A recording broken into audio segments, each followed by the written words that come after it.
go ahead and jump in and welcome everyone. I hope you had a great weekend. Happy February, Black History Month, and we'll be doing some stuff to commemorate that as well throughout the month here. And we're thrilled to join our second session with Marco Janssen, which our very own Bill Blomquist will take over and introducing in just a moment.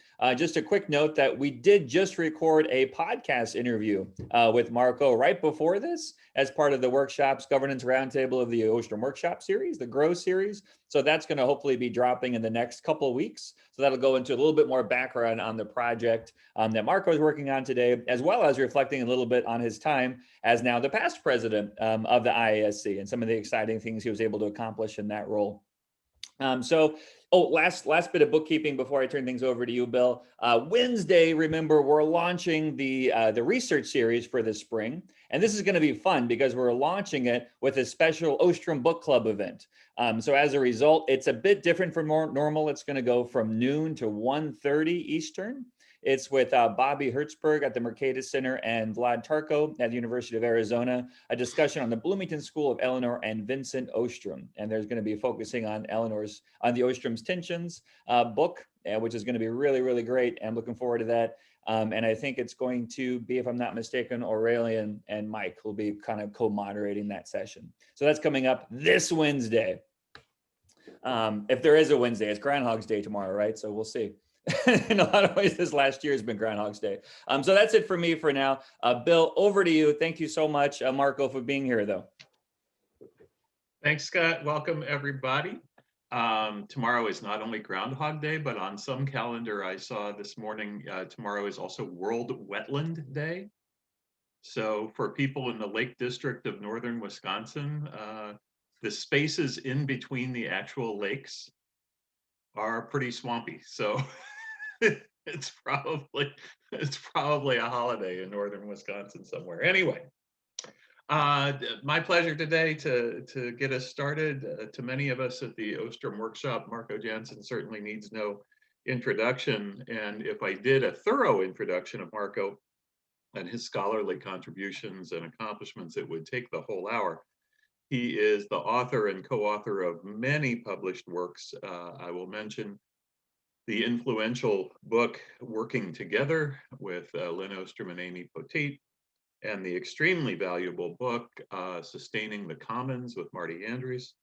Marco is a professor in the School of Sustainability at Arizona State. He's the founder and director of ASU's Center for Behavior Institutions and the Environment, immediate past president, as Scott just mentioned, of the IASC, and an esteemed member of the Ostrom Workshop community, whom we're very happy to have back. Today, he's presenting work on lake management organizations in Wisconsin. Marco, your turn. Okay, thank you, Bill. Let me share my screen. Okay. So yeah, today I'd like to talk about a paper that we are finishing. So this will be a little bit a different title than you may have seen on the announcement, but this is, in a way, we are finishing the revision. So this is part of a project that we are doing as part of a bigger grant, NSF grant, with a number of different universities about recreational fisheries in northern Wisconsin. And the work is mainly done by Dane Whittaker, who's also on this call, and Elise Crippen and Corinne Johnson. I will provide also some kind of background of why we do this, and so let's start with that. So you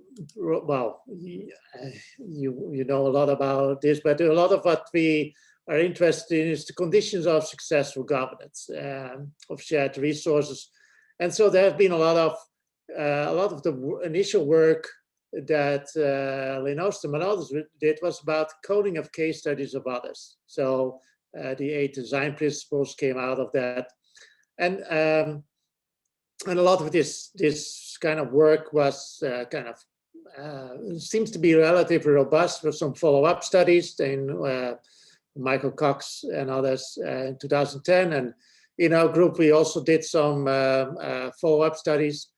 And so we found a lot of similar results. We used some new approaches. And so in the Baggio et al., we start looking at using QCA, and we found kind of configurations of design principles that it's not that we need to have all the design principles, it's that for different kind of systems, we have different kind of configurations that seems to be important.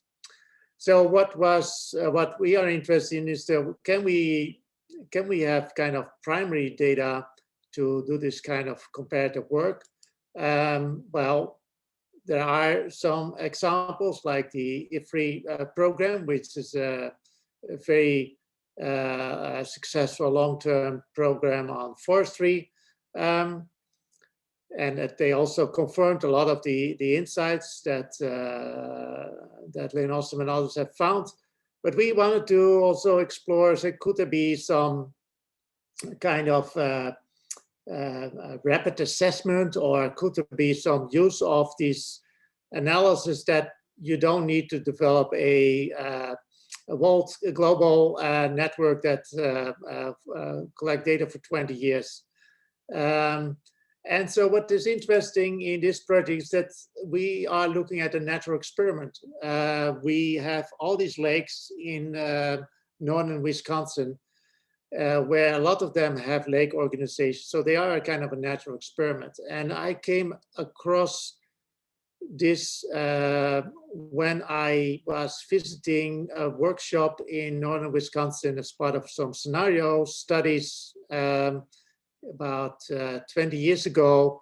And when I came back to Indiana, where I just started the postdoc, I mentioned to Lynn, well, it would be great to study this lake organization, because you have all these lakes who people try to govern these lakes because there are a lot of issues. So when a few years ago, some colleagues, ecologists contacted me that they needed to have a social scientist on their grant to study recreational fisheries in northern Wisconsin, I was really intrigued with it, because that would be an opportunity to study these lake organizations. So that's how, in a way, we got into it. In the end, it became much more complicated than we had envisioned, but yeah, that was kind of the background story. So this is the map of Vilas County where we are doing the research. So I'm actually not exactly sure, but where actually the location is of the field station, but there is a research station where the ecologists typically do their lake experiments. And so, but you see here, in Vilas County, there are more than 1,300 lakes, and there are more than 100 lake organizations. So what do these lake organizations do? Well, people live around the lakes. They often are actually the second homes.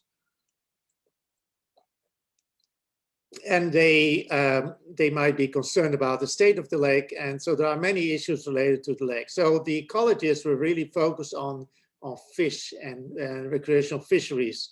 But there are many other issues that happen with lakes. So invasive species, water quality, the fish population, they do stock lakes, they adjust the shorelines. They are, of course, also concerned about property values and different type of boating, in a way. You have speedboats and people want to fish, and that's kind of conflicting use. Originally, we would focus on doing interviews with a lot of these lake organizations. Initially, we wanted to do something like 50, and also the ecologists will use electrofishing to collect data about the biophysical part of about the kind of fish populations. That last part became really technically a challenge. It has to do with the biophysical aspects of the lakes to do reliable measurements.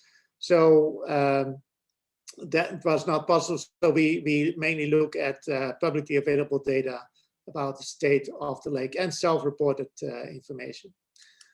So as I mentioned, we are a lot of these lake organizations. This is actually a photo that Dane took when he was up there. So this gives a good idea of all these different cases. So we want to see what are these kind of arrangements that lead to successful outcomes. And I will discuss success in a minute. So we did the data collection, which here are the field crew, Dane, Corinne, and Alice, doing these interviews. Then that all had to be kind of prepared in a systematic way. And then we did the data analysis. We used QCA, mainly QCA for the analysis. So for those who are not familiar with QCA, it's kind of it's qualitative comparative analysis used a lot for kind of medium range numbers. So in the end, we had 31 lake organizations that we collected data. So QCA is used for analyzing those kind of systems, and it's based on kind of set theory. So it finds combinational effects, not correlations. So from all these lake organizations, we had different criteria about what to include. We are interested in public accessible lakes because we are interested in the collective action challenge, and officially, if there is public access to the lake, you should be able to access the lake and be able to use the lake. So that's we wanted to see. Well, you can in a way officially just fish anywhere if there's a public road to it. We did not want to have lake organizations who dealt with many lakes because that will be a challenge for collecting some of the data, and we did not include some of these Indian tribe managed lakes because we wanted to keep our focus on these lake organizations. So we contacted all these 52 lake organizations, and we be able to interview 31 of them. And so this is kind of, they were all over, that way, Vilas County. So here you see where we have interviewed them. So what some of the goals of these lake organizations is they are very diverse, and actually fishery management is not really high in the list to the demise of our ecologist colleagues who really all they focus on is about fisheries, but that's not what the lake organizations really focus on as their direct interest. So these 6 core goals were then looking into about what makes those lake organizations able to kind of meet those goals. We look at the different design principles. We see there is they meet a lot of these lake organizations, design principles. Exclusion. Officially, there should not be any exclusion, but there are some informal ways to exclude access, not maintaining, for example, the parking lots and access to the lake. But formally, there should be no exclusion because of the public access. And there was not everywhere graduated sanctioning, conflict resolution, but the other kind of design principles were all well matched. And especially nested enterprise, a lot of connection with the town lakes and our consultants. So we did the QCA analysis. I will not go to a lot of the details given the time, but we looked at what are some of these configurations that leads to the outcomes. We look at the outcomes that they focus on as interest, and outcomes that more these general outcomes. We looked at necessary and sufficient condition. We saw that only water depth is a necessary condition with water clarity, and with the water clarity is largely defined in that way by water depth. That's basically what we see. But for the other kind of goals, it's more complicated. And so we see that there are multiple pathways leading to successful outcomes. And so some of the examples about high participation that in lake organizations, that is, you'll see combination of working with consultants, whether they have people participating in identifying plants, the invasive species, or whether there are large accessible lakes, whether they are good in dealing with reducing the ability, reducing the having with these this particular invasive species that relates to more biophysical conditions. And the high level of walleye is, we see the water quality, but also the use of graduated sanctioning. So no silver bullets, no kind of panaceas here, which is somewhat in a way disappointed. But on the other hand, it shows there are combinations of institutional arrangements and the social and biophysical conditions that really lead to these different kind of outcomes. So there is not a unique path to these different kind of outcomes. To conclude for this kind of work, and that my interest in this particular study is not the specific case of Vilas County, but how do you do this kind of work and some of the practical challenges. This youth diversity of goals, which is very different than a lot of other studies I've been involved in, where there is kind of groundwater governance, where it's very clear there is one particular goal is how to maintain groundwater level. Here, the goals are very diverse, and a low diversity of institutional arrangements, largely because they have to meet particular criteria to be a lake organization. So that's why there is less variety there. And in a way, having a lake organization is typically already a sign of success, because these organizations were able to step up and organize themselves. There's a lot of interest in importance of nested systems, which will be the next steps in a way for this study. We're focusing more on policy-centric governance. And what is different also here is that we focus on volunteering organization, where they are not dependent on their livelihood on the state of the lake. So at least a lot of the people who own these properties are, they are not starving. Their life depend not on the state of the lake, in contrast to a lot of other lake of other kind of common pool resources which we have studied. So that also leads to somewhat different issues. So Dane provided, as one of the outcomes, Dane also wrote a nice piece about introducing the design principles to a broader audience with what was it, more community and you having these, they do a lot of potlucks, and so which is a sign of success too. And so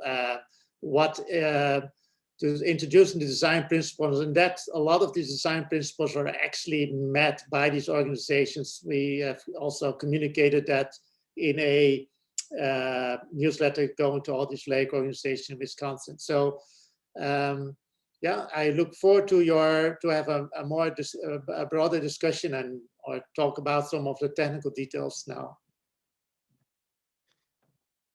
Excellent. Thank you, Marco. I typed in the chat, but also just for everyone, if you have a question for Marco, you can let me know. I'll moderate the Q&A portion here. You can let me know by either typing into the chat. You don't have to type out your whole question. You can just type into the chat, I have a question, and I'll call on you. Or you can click on the participants button and then use the raise hand option there. And I'll just scan both the participant list and the chat for people with questions. And we're going to start with Dean Luke, who's first up. Good morning, good afternoon, I guess. Thanks, Marco. My main question is there anything you can say about the choice of the structure of these voluntary organizations? I didn't get a sense of real clear, and maybe I just missed it, how they are organized. Are they kind of like condo associations, or there's some central authority, and what might determine the different kinds of organizations? Does it depend on the land ownership pattern around the lake, or Yes. other things?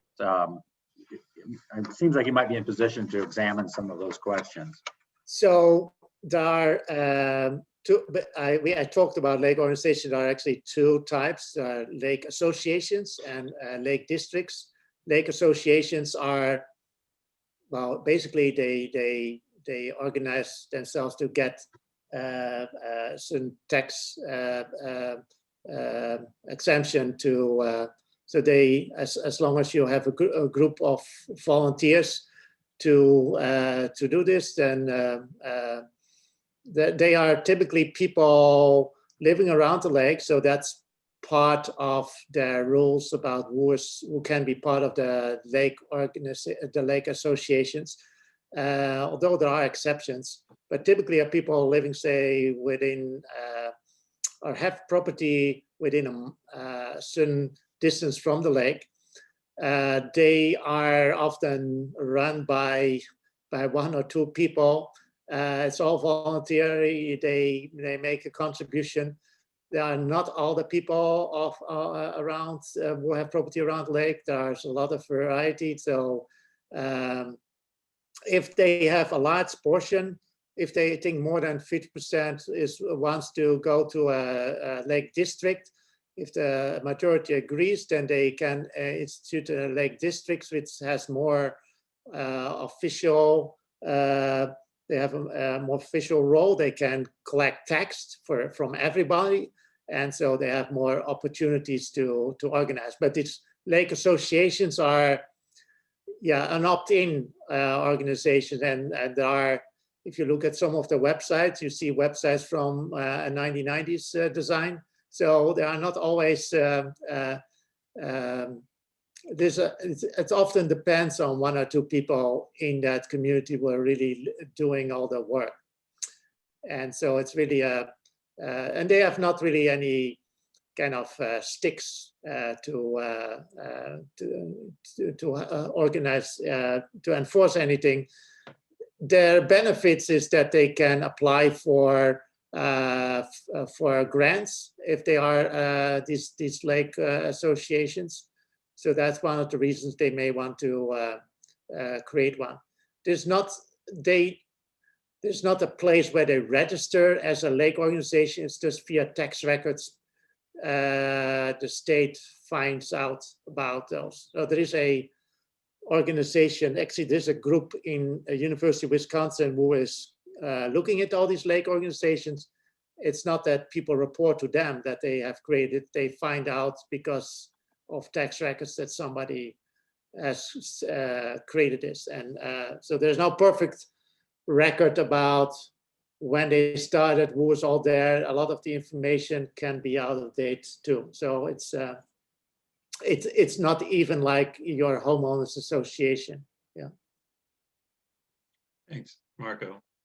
The queue as I have it right now is Jamie, Jess, Bernie, Brian, Katinka, and Hampel. So Jamie, you are up. Sure. I just really love the fact that you're looking at the actual implementation of the design principles throughout your study. I think that's really cool. I do have a question, just kind of I know your study was conducted in summer 2019. I'm wondering if since then, have you informally heard if, migration patterns due to the coronavirus have impacted sort of the lakes and residency around the lakes and involvement in these organizations? So, yeah, well, I do not know all the details there because we kind of are asked not to go there. So in terms of they try to because there is not much health care capacity. So they try to avoid having too many people coming there. So, but yes, there have been what I would expect that may happen in the coming years, that there will be more kind of people moving there, and probably there have been people moved there when they had to be in lockdown for a long period. But yeah, these lake organizations have been challenged a lot because they couldn't meet in person, and so that's a real challenge given that they really depend on being a community. And so now they all had to be online. So as I mentioned, actually there's a yearly conference of these lake organizations, which we have attended a few times. Now, last year it moved to online, and this year it will be also. But that actually increased the participation because now people could just Zoom in. But it's not the same way. I expect, and one of the trends that we are seeing is that there will be more different types of people, how properties are used. They mentioned the Airbnbs that start to happen, and so you get more people who have not this long-term connection with the lakes. And I can expect that, especially if people start to flee the West Coast from the fires, I mean, it might be good to have a place around the lakes in Wisconsin. So there will be, I could imagine that there will be some change of people go there, but it's not something we are seeing now. So. Thank you. Thanks. Next up, Jess, you have a question or a comment? Sure. Hi, Marco. I actually had two questions and then a sort of curiosity about a data point. So the first question I have is actually building on Dean's question, because it sounds like there's some maybe not super reliable data on the formation of these lake organizations. But I am curious, it did seem like in your in the interview guide that you provided, you did ask like how old they were in general, like how long they've been around. I'm curious how much data you have there for the following reason, that I could imagine some of the outcomes you're interested in where maybe certain design principles are absent or not as present, something like trust or long-term interaction could stand in for those things, right? And so I'd be curious as to whether sort of like things that were not very clearly delineated in conversation, the organizational structure, right, might be sort of common understandings among people that have trusted each other for a long time if they've been part of an organization for a long time. So that's the first question. The second question I had to do with this very small paragraph on page 16 about the interconnected nature of social-ecological systems blurring the line between cause and effect. I was like, I want so much more here because it seems like there could be, seems like the implications of this paper are, well, if you are a lake association and you have these particular kinds of contexts, you know, there are a variety of different pathways to achieve a particular goal, right? But if there's lots of feedbacks between the goals and the nature of the organization and the nature of the design principles, it'd be really interesting to have a sense as to maybe even the most prominent feedbacks that you found in terms of sort of when that cause and effect might be reversed or under what conditions. And then the final question I had to do with this very awesome outlier data point on boat monitoring, which you have, most of them are under what appears to be 150, 200 hours. And then you have one that's up by 2,000. And that seems like a significant investment. And I'm curious, maybe this is not a fair question, but I'm curious if there's any information about the Lake Association that spent 2,000 hours monitoring boating on the lake and whether we can say anything about that. So that's it. Sorry, I'm done talking now. Okay, yeah. So we have information about for most of them about their also for all the kind of organization in I think in Wisconsin we have for most of them we have data about the timing when they started. So a lot of them started in the kind of 70s, 80s, and then there was a kind of around 2000 there was a kind of, I think in the 90s and to early 2000s was really a rapid increase, and that was also, I think, because of stimulating that they were trying to stimulate. There's now the focus of kind of the organization will help these lake organizations more about how to sustain, because starting this is not necessary. That's one point, but how to, in a way, make it more sustainable, because it's often depends on one person who is doing a lot of the work.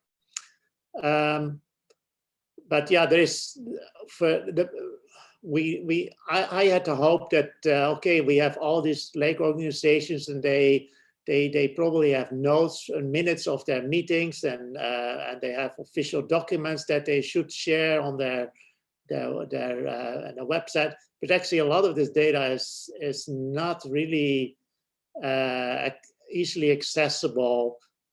So a large scale analysis would be it's actually a challenge. So so that was one of the hopes, to say, okay, just send us all your archives and we will analyze it. But that's just getting any appointments with a lot of them was already a challenge.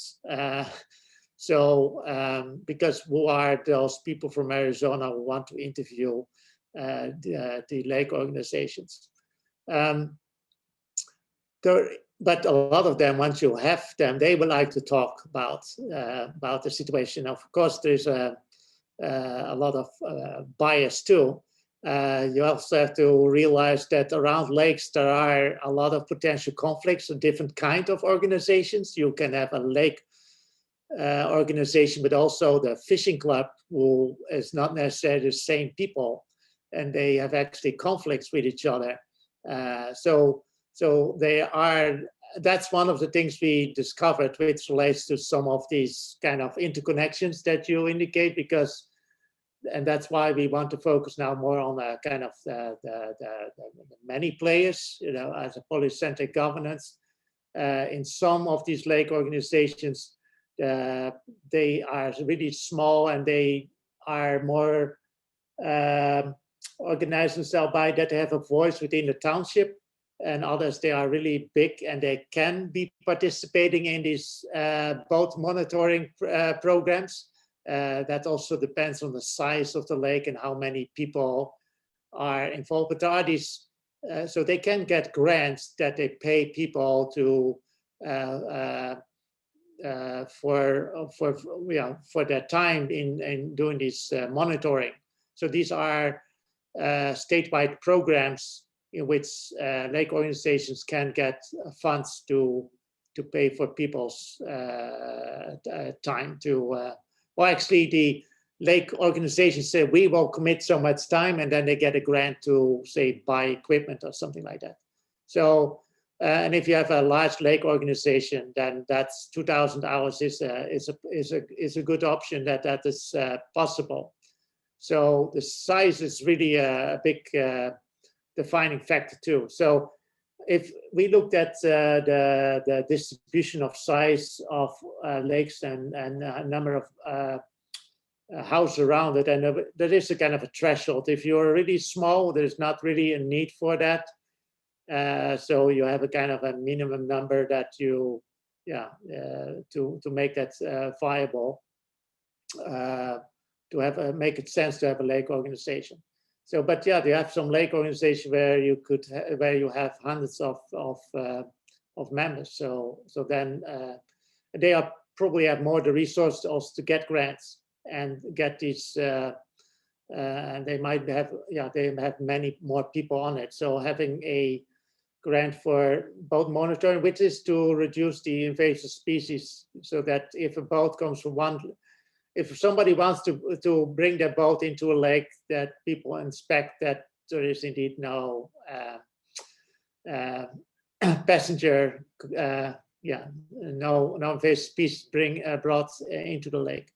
So that's actually one of the key concerns of these lake organizations, bringing these invasive species in. So. Thanks, Marco. The queue as I have it is Bernie, Brian, and Campbell. So Bernie, go ahead, please. So Marco, I already sent you an email. Yeah. And so, because I've got experience with lake associations, you used the word nested, and I didn't know whether that meant nested within a larger organization, like a coalition for the whole county, or did nested mean that there's different users on a particular lake, fishing clubs and a lake association. So I was interested what that word nested means. Yeah, actually it means both. So in Vilas County, you have at the county level, you have a organization which helps all the different lake organizations, supports them. So there is at the county level, and then there's at the state level. There's also an organization who kind of assist this. So there's a lot of expertise, and one of the reasons to have is that they, at the high levels, there's more access to experts, say for technological experts for monitoring and stocking of lakes, and then within the they are also connected lake organizations with. For example, the townships, or with other clubs around the lakes. So yeah, that's the kind of interest for the next steps, and what the kind of the ecosystem of all these different groups will have different kind of interests. We found that there are actually much more, many more organizations than lake organizations will deal with the lake, and they have very different interests. And so to really understand what is happening around the lakes, it's, for example, a lot of the stocking is done not by lake organizations, but by fishing clubs, which may sound obvious, but that was, they have different motivations than a lake organization. So if you then look at lakes and why they're stocked, then you should not just look at lake organizations, but at the fishing clubs. And some stocking is done by the DNR itself. I'll just add a comment. Wisconsin appears to be much more, you use the word nested, than Minnesota. Minnesota, there are county level coalitions of lake associations, which are all volunteers, but there's no government organization that they work with, unless it's the DNR doing things on the lake that the DNR does. So that's a little more organized than the other states might be. Yes. Okay. And there has been a lot of politics involved and lobbying. The previous governor, they rolled back a lot of the regulations the counties have related to the shorelines, which really was detrimental for the lakes. And so they had a lot of political lobbying to fight against that. So yes, it's an interesting ecosystem of activities. Good. Thank you. Brian, you're up. Okay, good. Interested if you could say some more about QCA and multiple methods. In particular, if for future large N studies trying to look at this interesting question of configuration of design principles and what that does in terms of outcomes, what would your recommendations be about, when and how to use QCA, and when and how to use other methods in addition to or rather than QCA? Thank you. Yeah, so that's a good question. We did some traditional statistical analysis too, because for some kind of questions we had data on many more lakes and lake associations. But QCA is typically used for it's too big of a number for doing kind of interviews that you may, in-depth interviews or in-depth studies, ethnographies. You may do that for a few cases. And it's too small for doing good statistical analysis, where you may have to have hundreds of lakes. So, but it's, I'm so much, well, we use QCA, but it's a little bit mixed about the kind of the use of it. In the end, it should, it's not a magic tool in a way. So what is important is it forces you to really think in advance about how to collect the data. I think that was the main advantage for us, that because we planned to use this, so we had to think about how do we collect data so we can use it. So we had to have a very clear protocol that data could be collected, because we are talking about qualitative data in a lot of cases. So, but it was kind of a challenge to really find configurations that were common among many different lakes. So we found for some 3 or 4 different configurations that explain, say, 80% of the cases. So, well, that's kind of, well, a lot of different things may lead to success. That's basically what that outcome means. And that's, of course, difficult to communicate. So it would have been nice if we found, well, if we have 1 or 2 of these configurations which explain all the outcomes, that would have been ideal. But there was a lot of, in that way, variation of configuration that lead to outcomes. So as I said, I'm mixed about use. I'm happy that we designed it in this way, and I think it's a good use. It is a good approach for this kind of data. But I would also I would not only rely your conclusions of doing the QCA. It's really a lot of the insights came from the more in-depth knowledge that was derived during the interviews. So and just looking at the truth table will not give you the kind of thick knowledge that we got from the interviews itself, which I think are the most important. So I would advise for design, but I have my reservations for it formalize your thinking, but I am kind of have my reservations for how it really drives the conclusions. So, but there might be people who have more expert knowledge about QCA, but that's, yeah, I was a little bit mixed about the experience, to be honest. Yeah. Yeah. Thank you. That's helpful. And for me, it at least gives an example of equifinality, which I'd read in a more abstract context. Which is one of my interests, to see that it's not that there are different configurations that could lead to outcomes. So the principle that I'm really interested in this configurational aspect, but it gets messy if you start looking into it. Thank you. And the next person on the queue was Jumpel, but Jumpel's question was also about QCA. So Jumpel, is there anything that you wanted, any aspect of that question that you still wanted to pose to Marco, or did his response to Brian cover what you were interested in? Thanks, everyone. Hey, Marco.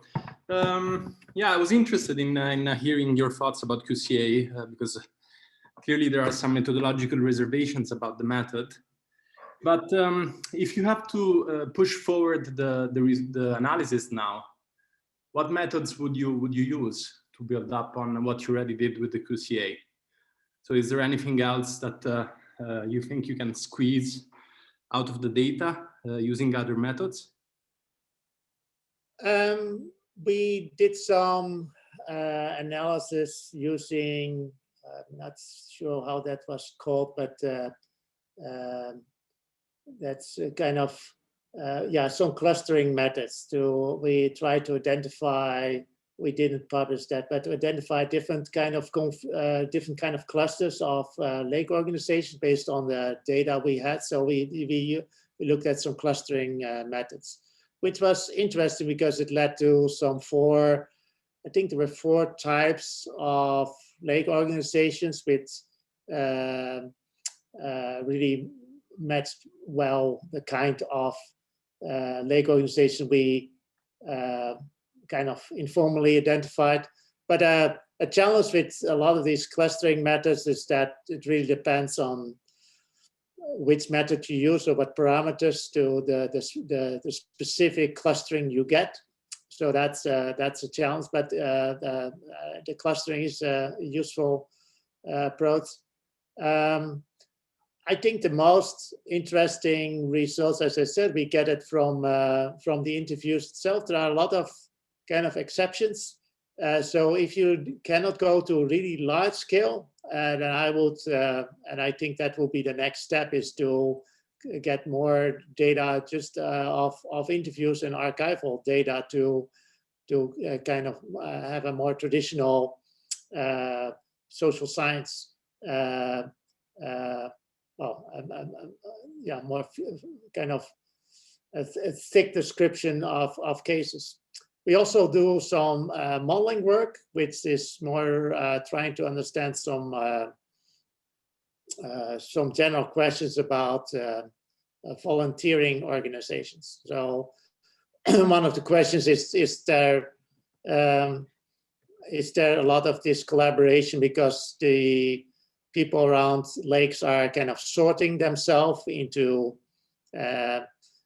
lakes which are more focused on fishing, and other lakes are more focused on speedboating. There might be some kind of sorting of people who ended up around the lakes. So that's kind of some modeling study that we are working on. So yes, there are, for different questions, we can address different kind of methods. Thanks, Marco. So I have a question, and if anybody else does, but again, just either use the raise hand option by clicking on the participants button or type into the chat, I have a question. Let me just, before I ask my question, just also preview for everyone that the colloquium will formally adjourn at 1. But Marco has agreed to hang around for a little while, and so we're going to leave the Zoom open past 1 in case there's just any informal kind of discussion that people want to continue, the sort of corridor talk that happens maybe at the end of a panel or a presentation when we're at a conference or something like that. Okay, so you know that is coming. Here's the question I have for you, Marco. I actually have a couple of them, but I'll ask this one. Because I want to ask you about the significance of this, or the potential significance of this, for the design principles themselves and our use of them. Because later in the paper, and maybe I misread it, so you can correct me, but it seemed as though there were places where the social conditions were favorable. There were certainly places where the ecological conditions were favorable, deeper lakes, spring-fed lakes, etc. Does this study suggest that the design principles matter at the margins, where you've already got favorable conditions, and then if you have boundary boundary matching or conflict resolution or nested organizational structure or something like that, then that helps sort of put you over the top toward sustainability. Yes, so for certain issues like water quality, when we presented initially the results to our colleagues, ecologists, they say, oh, the fact that we didn't find some of these institutional factors playing a role, that was kind of no surprise for them. They said it's all determined by the depth of the lake.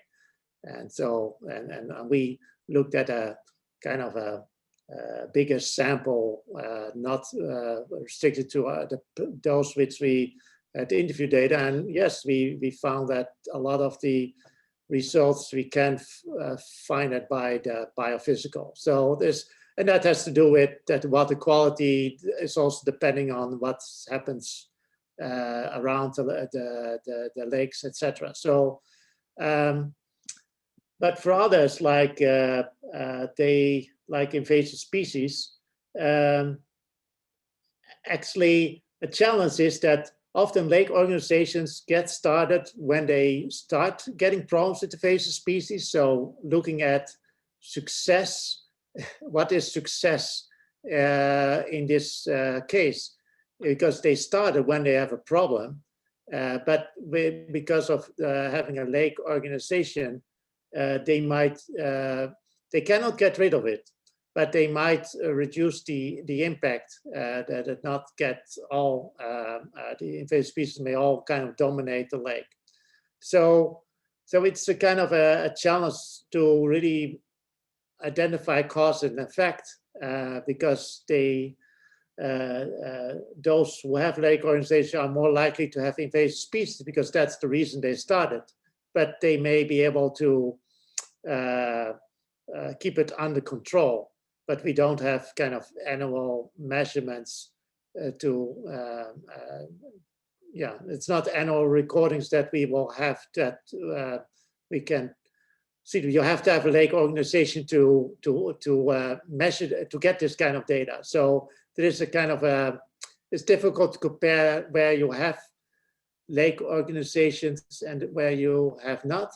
And within the lake organizations, there is not a lot of institutional diversity, at least in the formal kind of the bylaws are all kind of using a template that is provided on some websites that they provide what would be an example bylaws. So we were also interested to the informal ways of doing things, and then you get into some challenges. How do you get in interviews feedback about people bending the rules? So officially they have to provide access to the lakes, but we know from kind of anecdotes that people mentioned informally that they may not want to repair some of their docks because that will reduce access and they want to not have all these boats from outsiders coming in. So, but they don't want to talk about it when you start interviewing them. So, so there are some of those challenges that we experience. So there is some informal ways that we notice they differ separate from the formal institutional design principles. There are some informal ways that they interpret and apply them. The graduated sanctioning, so there were these three, the trying to avoid people coming in. Graduated sanctioning is whether they report this or say something about it if people break the rules, and whether it's conflict resolution. So there we saw some more variation, but it didn't really define the outcomes. But a lot of these others, they were kind of common because they are lake organizations. So they, yeah, we in a way, we should have looked at all the kind of lakes where people are around them. And that's okay. If you have a lake organization, that's one way of getting, you are already a successful case if you are a lake organization. Thanks. I have a quick follow-up to that. Jess, I think, also has a quick follow-up to that. Jess, do you want to go ahead? Sure, just really quick. This made me think a little bit more about the sort of central claim at the end of the paper, which is that the IAD principles are necessary for success, which was a little surprising because early on you sort of list that there's really only one condition that's necessary for the outcomes of interest. So it made me think you must be talking about in the aggregate. But if Yes, I don't recall that. non-IAD lakes, then I'm confused about the claim. Yeah, I don't recall that specific line, but that should be, so that's a good catch that we should not put that. Okay, sorry, I was just curious if that's what you meant, or if there's something different between the individual contribution of a particular condition versus the aggregate of, look, they all exhibit some kind of IAD principle, and therefore we can make some claim that they are obviously important, but then the question is, do we want to say that they're necessary? Yeah, so we see that those design principles are there, but we cannot claim that they are necessary in a way for the success, and that's because there is it's also that it is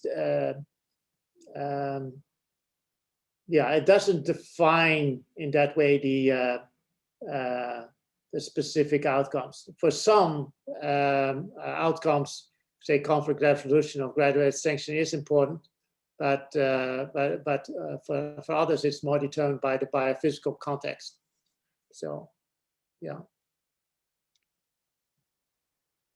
Marco, we have just a couple of minutes left during our formal session. So I want to first give you a chance to either say anything further that has come up out or triggered in your thoughts out of the Q&A. And then after you've had a chance to do that, then I want to toss it to Scott to adjourn us if there are any other announcements or things like that. And then after that, we'll go in, we'll turn off the recording. People are free to leave if their schedules require them to. People are free to hang around for a little while longer if they'd like. So Marco, first to you, and then back to Scott. Yes, thank you. So thank you for all your questions. So for one of the kind of take-home points for us was that this kind of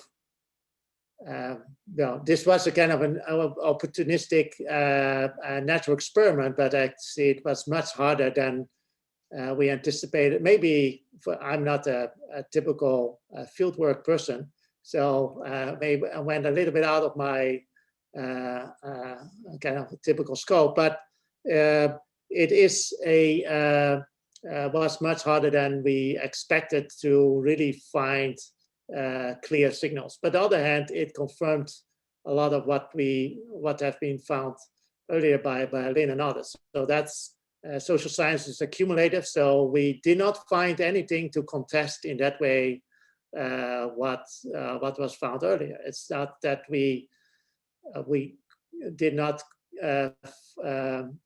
get this kind of clear finding that we had hoped for. This kind of configuration are really key for this lake organization. That's why the DNR should focus on this and this.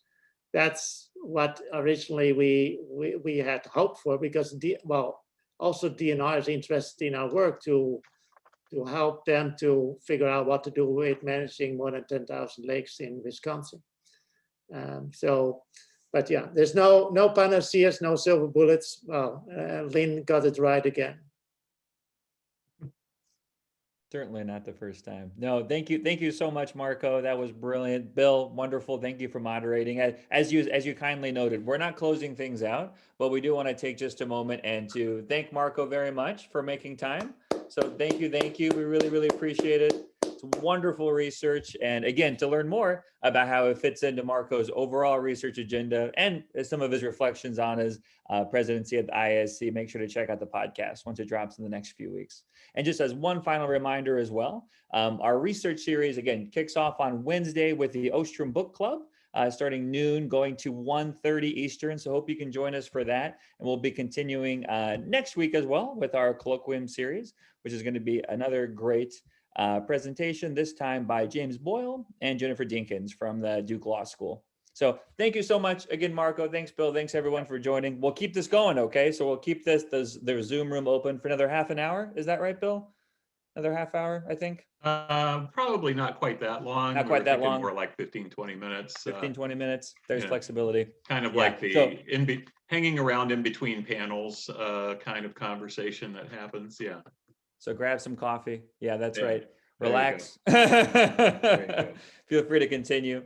And thanks again for joining, everybody. Have a great rest of your afternoon.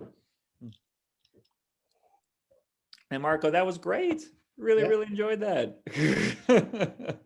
How long in total did that study take from beginning to end to pull together? So I think, well, I think it was 4 years ago that we wrote the grant.